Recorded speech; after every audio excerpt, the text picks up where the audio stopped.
Hi friends, welcome to சாய்கேவ் channel. இன்றைக்கி என்ன ரெசிபின்னு பார்த்தீங்கன்னா, உடச்சி ஊற்றின முட்டை குழம்பு ரொம்ப சுவையாக இருக்குங்க.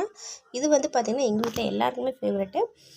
இன்றைக்கி இதை ரொம்ப ஈஸியாக சட்டுன்னு எப்படி செய்யலாங்கிறத வீடியோவை முழுசாக ஸ்கிப் பண்ணாமல் பாருங்கள். ரொம்ப லென்த்தெல்லாம் இருக்காது, சட்டுன்னு செஞ்சு முடிச்சிடலாம். வாங்க இப்போ வீடியோக்குள்ளே போகலாம். அதுக்கு முன்னாடி என்னோடய சேனலை இப்போ தான் பார்க்குறீங்கன்னா சப்ஸ்கிரைப் பண்ணிக்கோங்க. இப்போ பார்த்தீங்கன்னா 1 ஸ்பூன் மல்லி எடுத்திருக்கேன், வரமல்லி, 1 ஸ்பூன் ஜீரகம், அப்புறம் 1 ஸ்பூன் சோம்பு, கொஞ்சமாக குருமிளகு, அது கூட 2 வரமிளகாய் எடுத்திருக்கேன். இது ரொம்ப காரமாக இருக்கும், அதனால் நான் 2 எடுத்திருக்கேன். இதை கருக விடாமல் வாசனை வர்ற அளவுக்கு வறுத்து எடுத்துக்கலாம். இன்றைக்கி பார்த்திங்கன்னா லஞ்சுக்கு இது தான் கொடுத்து விட போகிறேன். சட்டுன்னு செய்யணும், அதனால் சீக்கிரம் வீடியோவை முடிச்சிடலாம். வறுத்து எடுத்து வச்சுட்டேன். அடுத்ததாக தேங்காய் எடுத்திருக்கேன். இப்போ இந்த தேங்காய் கூடவே நம்ம வறுத்தது எல்லாத்தையுமே சேர்த்துக்கலாம்.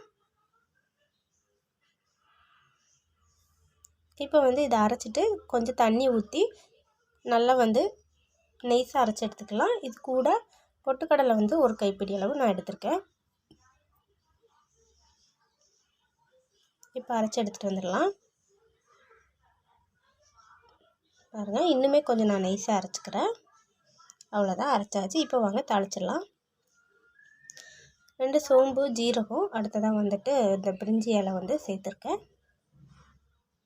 ஒரு பெரிய சைஸ் வெங்காயம், அதையும் சேர்த்துக்கலாம். இப்போ இதை நல்லா நான் வதக்கி எடுத்துக்கிறேன். இது கூட ஒரு பெரிய சைஸ் தக்காளி, அதையும் சேர்த்துக்கிறேன். நல்லா வதங்கட்டும். இப்போ நான் முட்டைக்கு மசாலா எடுத்து வச்சுருந்தேன் இல்லையா, அதை நான் சேர்த்துக்கிறேன். தண்ணி இது கூட சேர்த்துக்கிறேன். இப்போ இந்த தேங்காயெலாம் பிரிஞ்சு வரும்போது நமக்கு குழம்போட கலர் நல்லா கிடைச்சிரும். பாருங்கள், தேவைப்பட்டால் கொஞ்சமாக மிளகாத்தூள் சேர்த்துக்கோங்க. நான் சேர்த்துருக்கேன்.